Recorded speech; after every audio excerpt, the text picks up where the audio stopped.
My name is Grace Maina. I am a student at Machakos University in Kenya, pursuing Bachelor of Education Arts. And I have been a student at New Vision School of Leadership.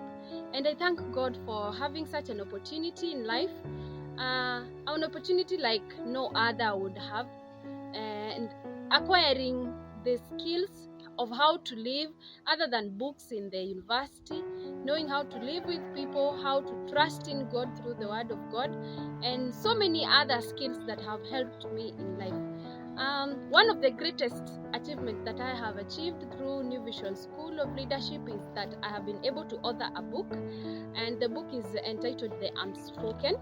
This is the book.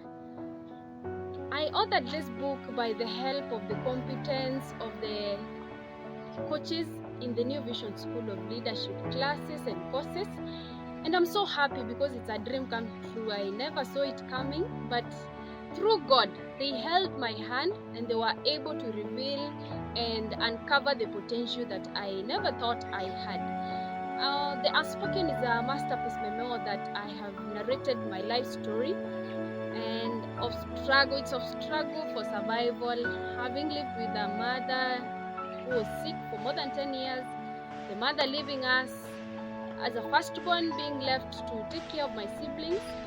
So many frustrations and heartbreaks, but God helped me through.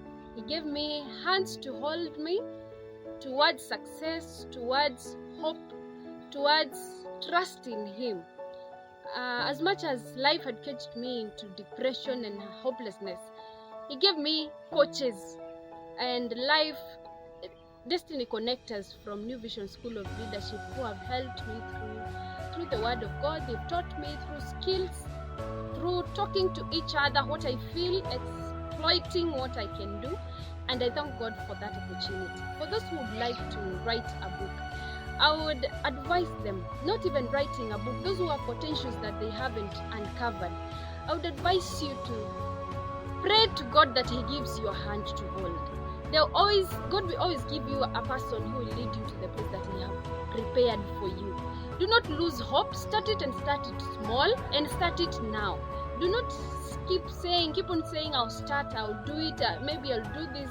Just start it the way it is, and God will give you a hand to hold.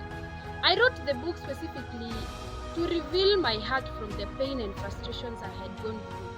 But it turned into a testimony that have been a ministry in giving hope to those who have no hope, and it have brought to life the dead dreams of young people and the society at large. I'm so thankful, and I'll live to be thankful, since this is a journey that I have started, and I know that God will bring it into completion, of course with success.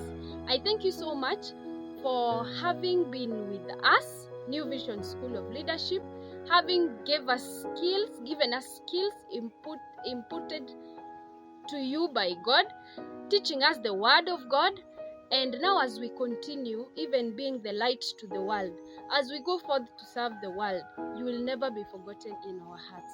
Thank you so much. Let's continue. We'll interact with so many of us in this forum, and the key is to be the light to others. Be more of who you are. Develop a good version of you. And I thank you so much for having time with me in Kenya, in wherever you are. Have a good time.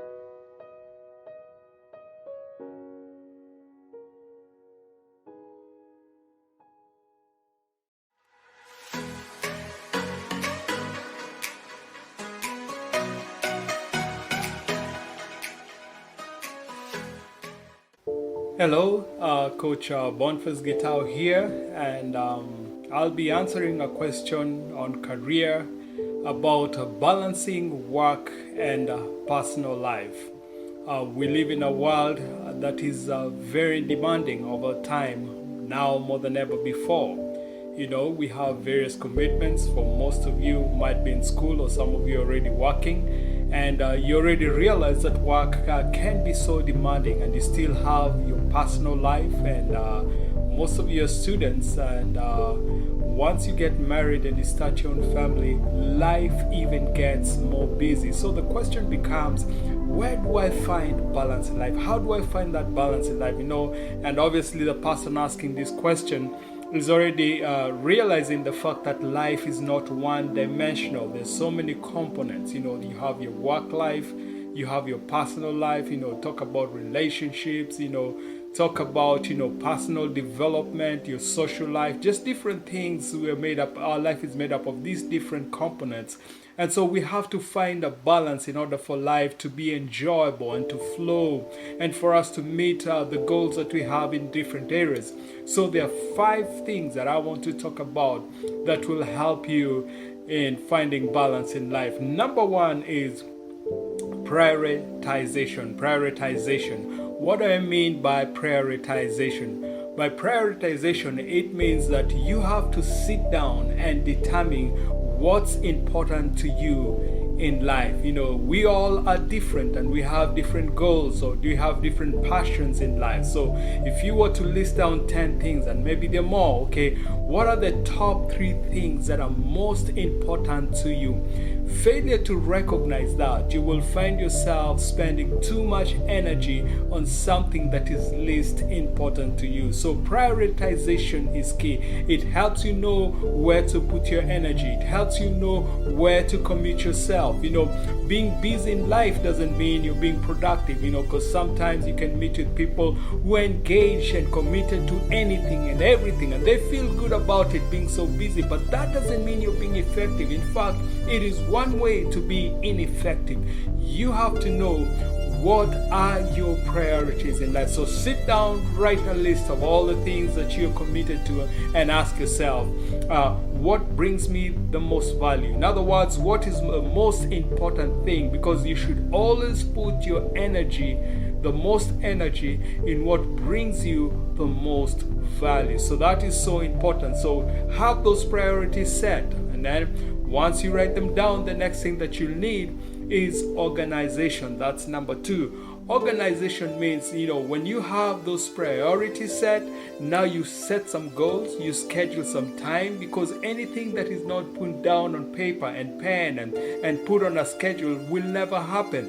You'll be trying to hit a moving target. In fact, what I do in my personal life, I set daily goals. I have goals for the week. In fact, I have a 5-year plan, what I want to accomplish in 5 years' time. And so what I do, I have a calendar where I set time and dates where what I need to do. So organization means you're organizing those priorities and then setting around your time where you'll devote most of your time and your resources and everything that you've got, your personal life. You're trying to sit down and see where you're going to prioritize yourself, and you're organizing yourself using a schedule, using a calendar where you have specific things that I need to be here doing this specific thing at this time. The place, the time, and what you're doing. That is so key and so paramount, because quite often when people are disorganized, you hardly accomplish anything. You have to be organized in life, because if you're not organized in life, you will just be hitting just about anything. You set those priorities, but organize yourself. Surround yourself in doing what is right to you, what you need to do to accomplish your goals, to make sure that you're hitting those priorities right, and you're allotting the right time, the right amount of time for each priority. So those things that are less important, spend less time. Number 3 is discipline.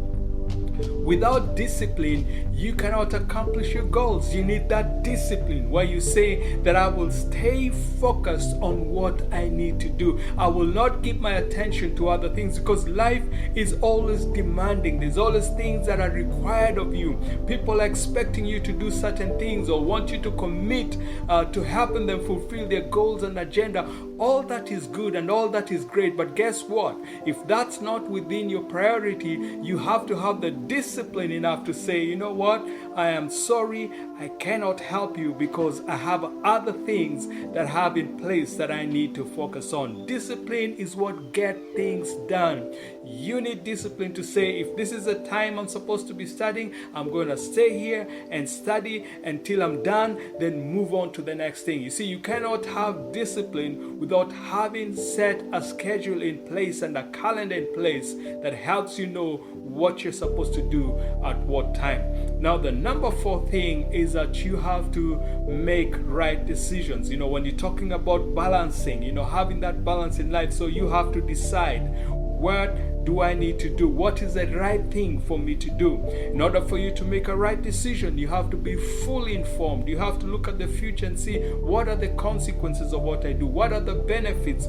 If I take this path, if I take this decision, what are the consequences? That is so important. That is so paramount, where we're not making decisions based on our feelings or our instincts or our emotions or peer pressure, but we're taking time to be informed, to know what's right, to know what's good, where we're making a very informed decision. Every day when you wake up, you have to decide what you're going to wear, what you're going to eat, what you're going to do. All these are decisions that you're making. You have to make right judgment, because a wrong decision can cost you dearly. It may have short-term benefits, but I tell you what, it will have long-term consequences that you will regret about. So when it comes to balancing life, you have to ask yourself those questions.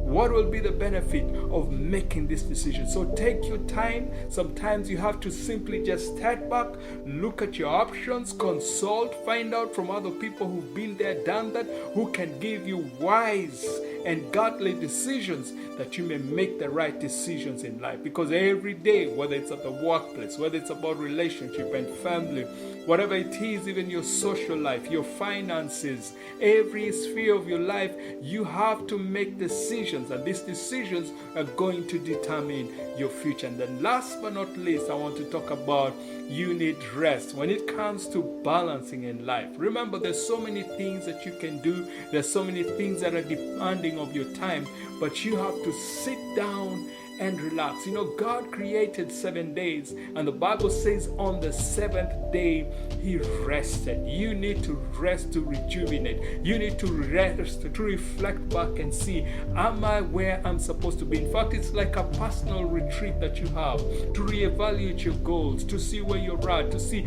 am I making the right decisions, to see, have I shifted from my priorities? Because sometimes when we are too busy in life pursuing things here and there, we can get out of line. And so we need to realign, to get back on focus, to get back on our priorities.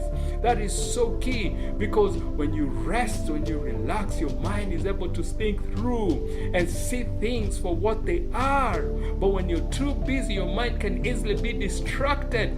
It would be so wrong and so disappointing and discouraging to find yourself that you were out of line and end up in a destination that you never intended to be. Why? Because you only moved 1 degree away from your focus because you were so distracted. So take time to rest. As busy as you are, as life is so demanding, let me tell you this, if you keep going and going and going because of the urgency that you have within you, you are losing energy and you're becoming less and less effective. Let me tell you something. Even sometimes when I'm so busy, I take time just to relax and to reflect. Guess what? It helps me refocus and see what is the most important thing for me to do. So for you to have balance in life, what you do need is set priorities, organization that you will need to organize your thoughts and your life. Then you need discipline. You need to make the right decisions, and you need to take time, schedule time to rest and just relax. So that's all. I wish you all the best. Thank you.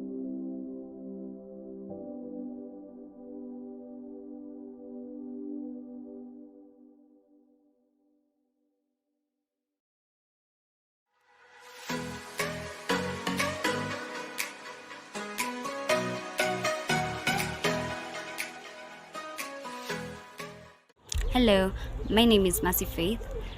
I'm a trade developer at Highlands Drinks Limited. We deal with club soda, Highlands juice, Highlands water, and energy drink.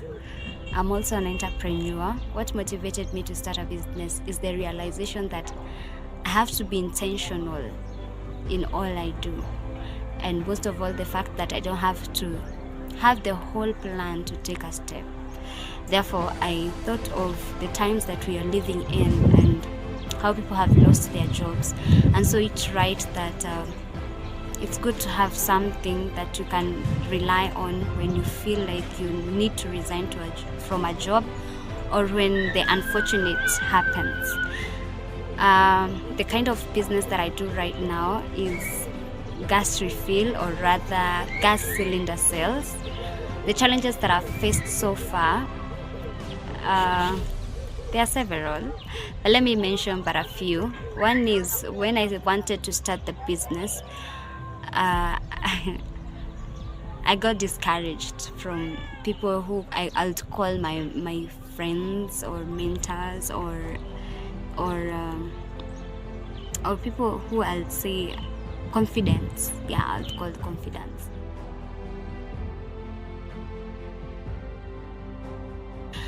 I went with the idea and told them I've done my research and this is the business that I wanted to start.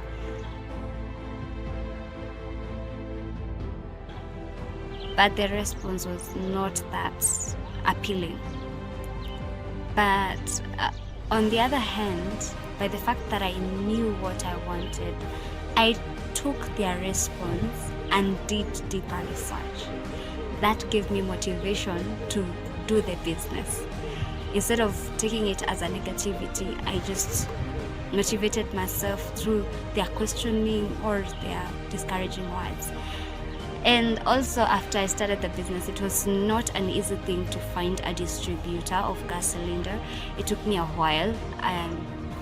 You find, maybe you can even find a whole week you've not had someone to refill your gas because somebody lied they'll come and they didn't come.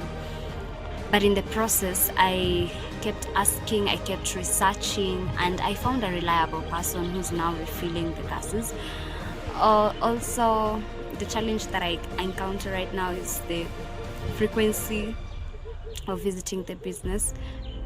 How I counter that is I ensure there is communication every single day, and I ensure that I visit the business at least twice or even once a month, and I ensure that there are reports every now and then. Every single day there's a report, and after every week there's a summary of the whole week report.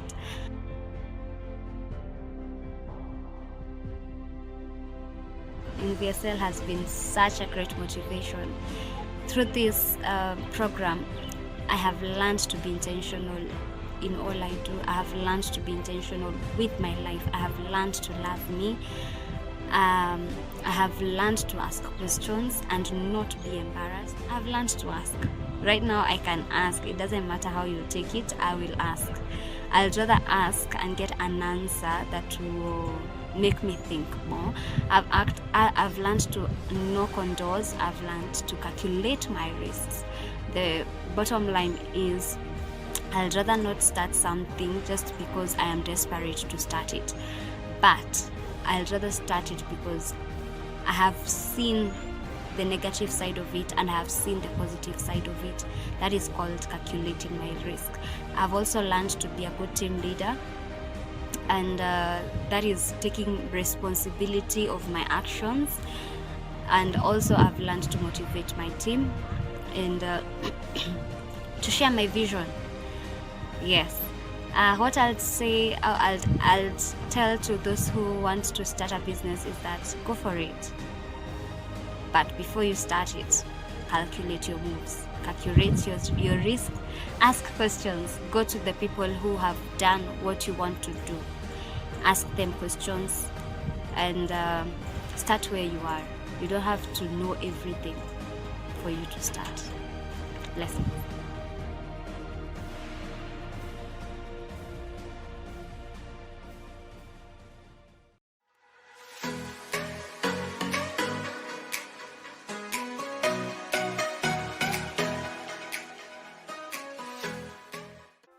Hello everyone, welcome to our online Youth Empowerment Conference Q&A session with Coach Joseph and Coach Grace. We are tackling relationships.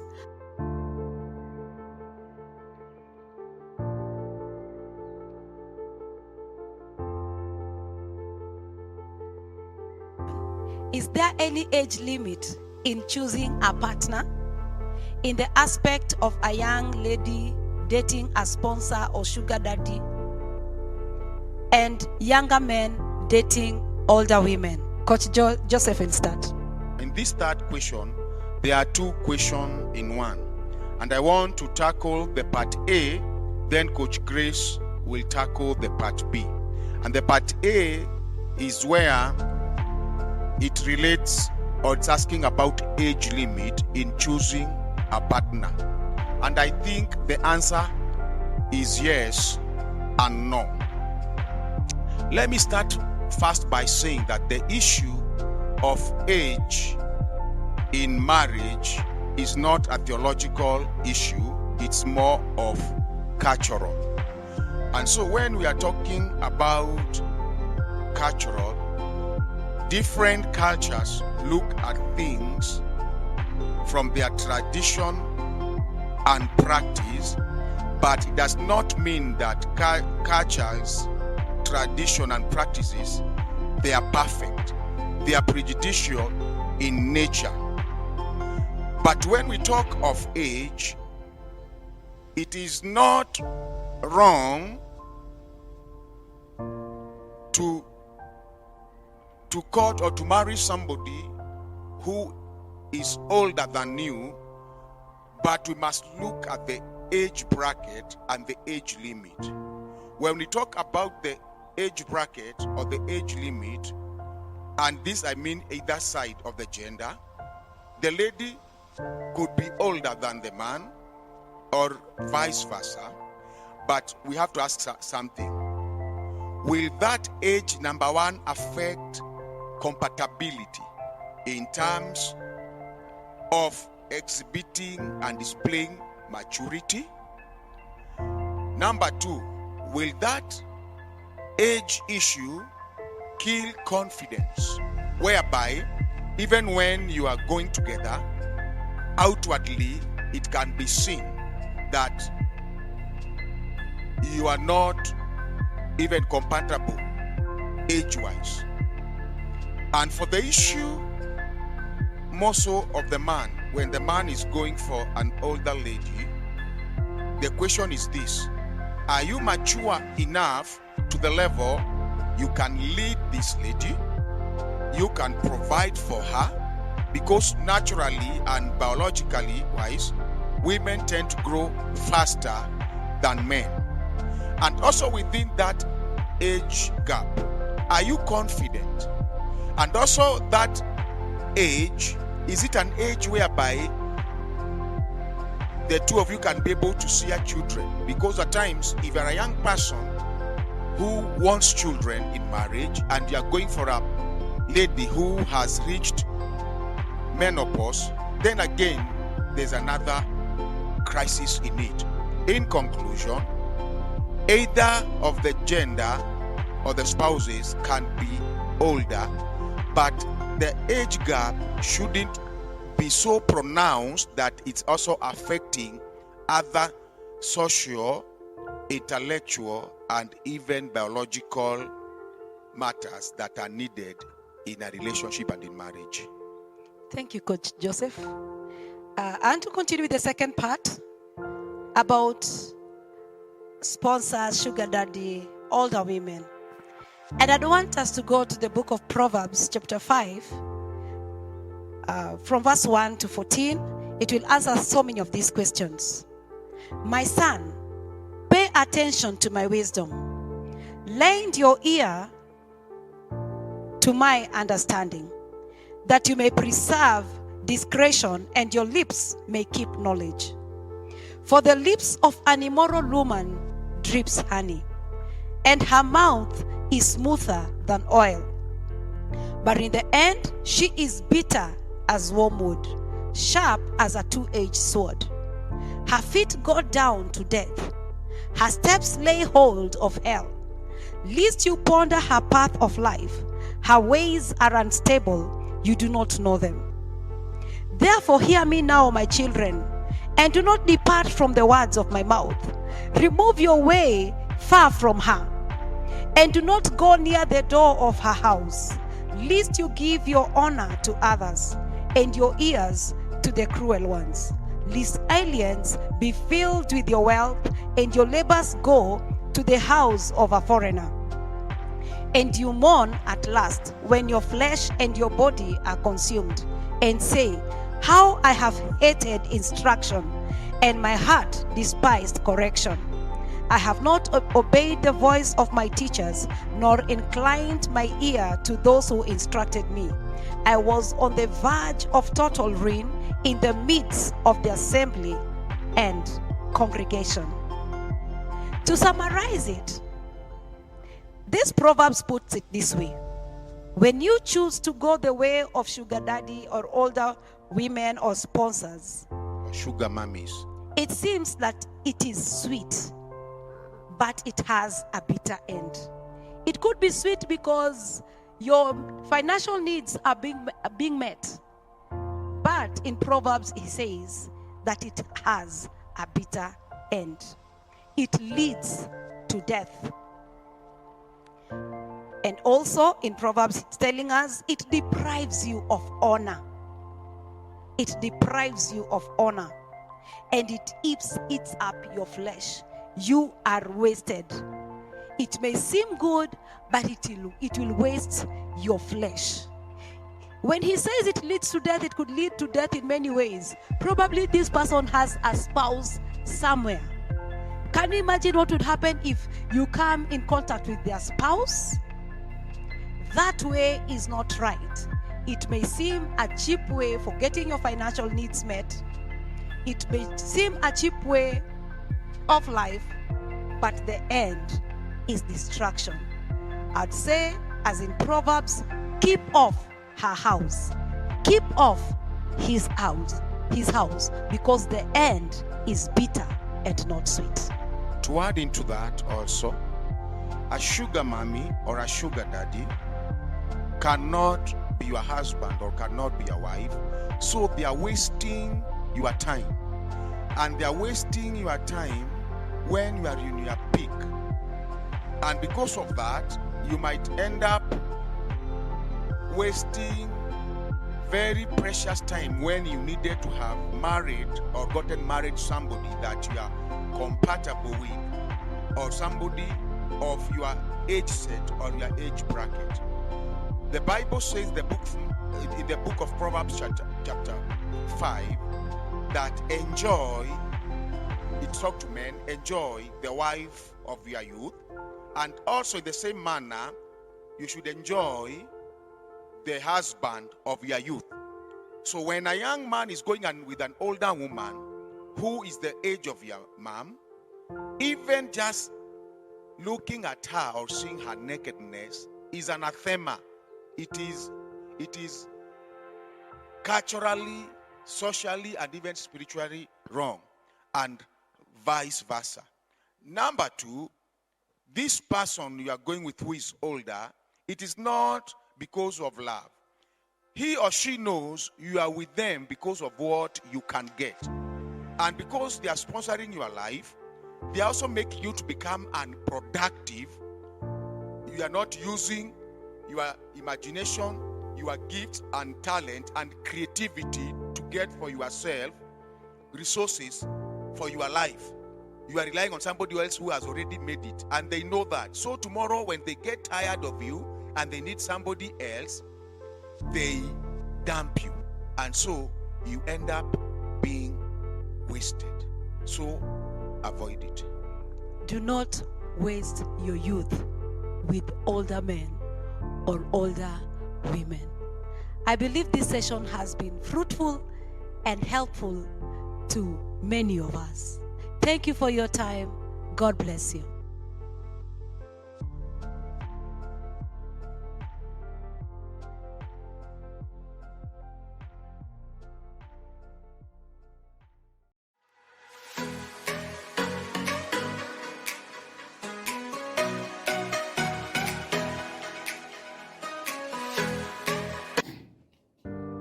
Jambo, ni lipi lilokulemea katika maisha yako?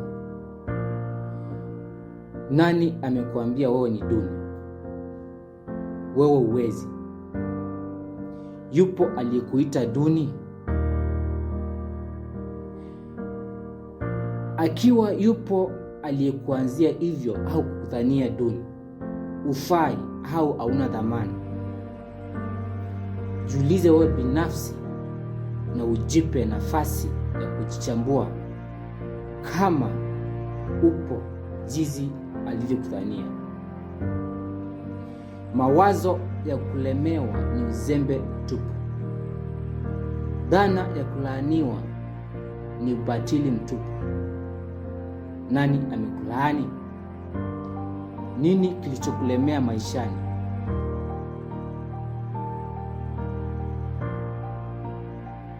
Umejaribu ukashindwa. Uliposhindwa uliomba msaada? Wana vichwa viwili viwili ili hali wewe una kimoja tu. Amsha kichwa, jichambue ili ujitambue. Anza sasa. Mimi wako Kennedy Mseni. Mungu bariki sana. Asante.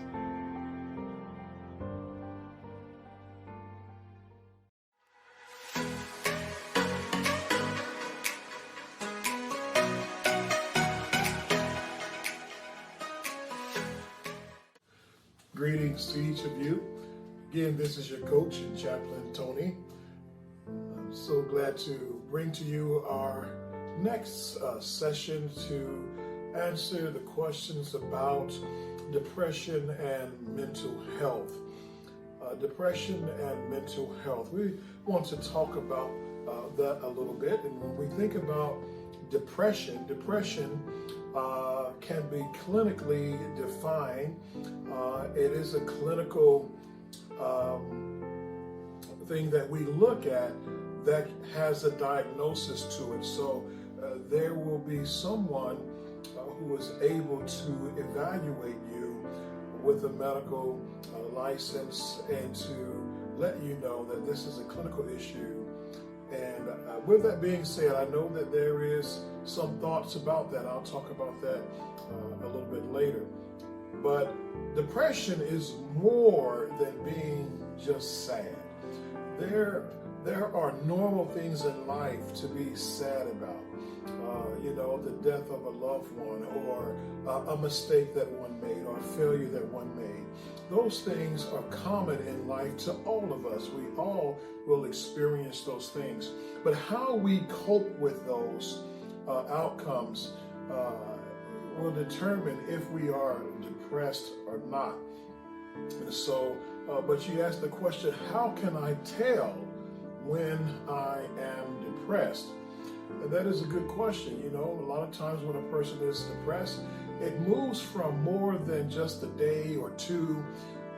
Generally, it's 2 or 3 weeks or more where you have behaviors that are chronically displayed, such as you are constantly crying and you cannot stop, and then you don't even know why you're crying. That could be a sign that you are depressed. Also, you can be chronically irritable, just constantly, feeling uneasy within yourself, not eating appropriately or not eating right. Sometimes you can overeat or undereat, not eating enough, and then when you do eat, you eat too much, and so your eating pattern has then changed because your mood has been chronically affected.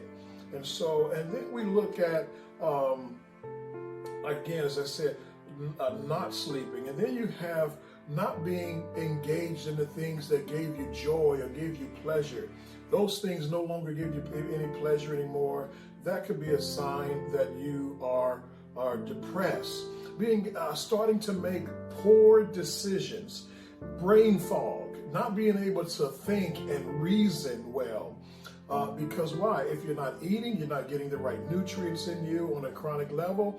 And if you are not sleeping appropriately, it's going to create an imbalance within your body. And all of that affects you, and it comes together, and it begins to affect the mind. And so when the mind is affected, it also affects the body. You can see how it affects the body and our emotions on the inside. So those are some signs that to know when you are depressed. Another thought, when you're looking at mental health, you can tell if a person begins to think about harming themselves. They begin to have thoughts of self-harm, which is very dangerous, especially when your mind and your body needs to be recalibrated. I'm going to talk about that in a few seconds here. And so, but there is something that begins to happen in the body that we see in the mind, and our will and our emotions.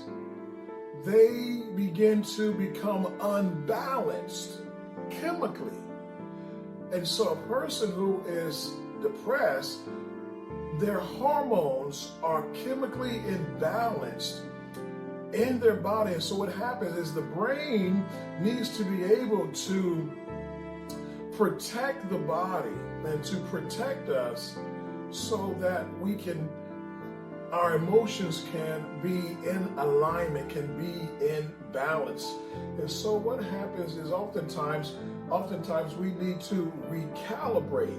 In other words, it is the brain that keeps the emotions, or keeps the emotional state and the signals balanced. And when the brain is affected and there are too many hormones being stimulated, cortisols and things like that, then we need to get something to help us to regulate our body chemically, to regulate our mind chemically. And that's okay. And I know that there is a word that, going to see a doctor or a counselor because why? You're struggling with depression. There is a word we call stigma. Nobody wants to be thought of as crazy. Well, if you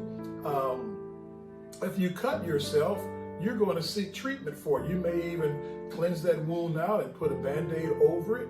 You're going to seek help for it. If you have pain and you need medication to help you with the pain, or if you got a bad headache, you're going to seek Tylenol. Well, if you have a chemical imbalance because of stress and hormones, then it's okay to go and get some medicine that can help regulate that. God created the heavens and the earth, and within that, the herbs, the field, the medicinal uses of medicine are available for us, because even God knew that we would have times when we would need that assistance from the herbs of the field. And so medicine can be used in that way. And oftentimes we look at it as a negative thing because we think other people think we're crazy because we're not thinking right. Or if I'm seeing a counselor or I'm talking with somebody about my circumstances, situation, you know what? We have many things in life that can cause us to be stressed out. But depression takes us to another level where it is a chemical imbalance, oftentimes in the body. And so there is the recalibration. Recalibration means that there's an imbalance that needs to be realigned so that I can think and function appropriately, so that I can move from my lowest level of function to my highest level of function. And, and that's where we get help. We seek out someone who can help us to do that. Okay? And so, but then not only medication, there must be re-education. And so again, that's when we may seek out a counselor, someone who has an expertise, who can give us some coping skills that can teach us how to manage and overcome negative thoughts, negative patterns of behavior that are self-defeating, that are self-harmful. And so there's nothing wrong with seeking wisdom from somebody who can help us So there are two ways, sometimes they may give you a coping skill, say, you know what can help you with your depression? You may just need to add an activity to you, to do something that makes you feel good again. Oftentimes that will work, such as exercise, or they'll tell you to, take some deep breaths and learn how to deep breathe, or to take nature walks, or to do what we call self-care and managing the mind. And we have to re-educate ourselves, as well as oftentimes also receive medication. The re-education is connected to professional counseling. And so it's okay to get wisdom and counsel from somebody else, especially when it pertains to your health, because there is only one you. No matter what other people are doing, there's only one you, and you have to take care of you regardless of how other people take care of themselves. Okay? So in developing coping skills, you learn positive behaviors, new habits, good habits, to replace all the negative thoughts, the thoughts that are self-defeating, thoughts of worthlessness, thoughts of helplessness, thoughts of hopelessness. That's what depression does. Depression takes you to a place where you feel helpless, hopeless, and you feel as if there is no, sometimes even reason for continuing on or living. When you get to that point, you certainly need to have someone to talk to, and do not allow the stigma of what other people think about getting help to hinder you. As a matter of fact, we are here as your coaches, but we're here to what? To give you advice, to give you counsel, to give you wisdom, so that you don't fall into negative patterns and thoughts, that you might have hope, that you not feel helpless in your everyday living. And so this is preventive maintenance that we're doing. This is preventive care, preventive maintenance, so that you can care better for yourself when it comes to your mental health, because your mental health directly affects your physical health. Okay? So remember, when you get help, you're looking at care holistically. Mental health is a holistic adventure. We are talking about the mind, the body, and the spirit. And so when we address the spirit, or when we address the mind, some people say, well, maybe you can just go to God and God can help you with the mind and you don't need any medication. Well, God can help us, but there's an additional things that we have to do to take care of the body as well. And that's where the medication may come in, to help regulate the body so that our spirit can begin to address the things that it can while we're thinking appropriately. And so that's good too. So we have to change the way we think. So we have to recalibrate, get balance, and then we have to recalculate. There are some negative things we need to remove from our mind and our thoughts, and then there are some positive things that we need to add to our life. Whatever is good about you, you need to multiply. Whatever brings peace to you, multiply that peace, multiply that joy, but subtract those negative behaviors, those negative thoughts, and you will find out that by and by, the depression will begin to cease. You'll begin to move towards your level, the highest level of functioning. You'll be able to help somebody else along the way, because you would have gained wisdom from the counsel. It is good to get counsel from more than just one or two, but get multiple counsel so that you will know what is best for you. You can renew your mind. You say, how do I renew my mind? Professional therapists use a process called cognitive behavior therapy, or sometimes cognitive process therapy. And this is how it goes. It says, if I can change the way I think, I can change the way I feel, then I can change the way I behave. So if I change the way I think, change the way I feel, change the way I behave. So then the process, and that's a process, you have to learn how to think appropriately. Then when you think right, you can behave right, And so in theology, we talk about orthodoxy. Orthodoxy means the right teaching, and then orthopraxis is the right application of that teaching. So if I think right, then I can live right. And so, again, that's how it is when it comes to our mental health. If we can think right, then we can behave right, and we can move and engage our day with hope and with help. Okay? So, again, I want you to think about that. Recalibration of the mind, getting back in balance, recalculating, adding, subtracting and multiplying. Relocating is the last thing I say to you. Sometimes we have to change our environment and relocate physically. And then there are other times we have to relocate our mind, where we can replace those negative thoughts with good thoughts. You know, take away the bad book and put in place the good book. You know, and so we can relocate. And then our spirit, our soul needs encouragement on the inside, because what is on the inside directly affects our behavior on the outside. So if your spirit is low, then guess what? Your body will follow.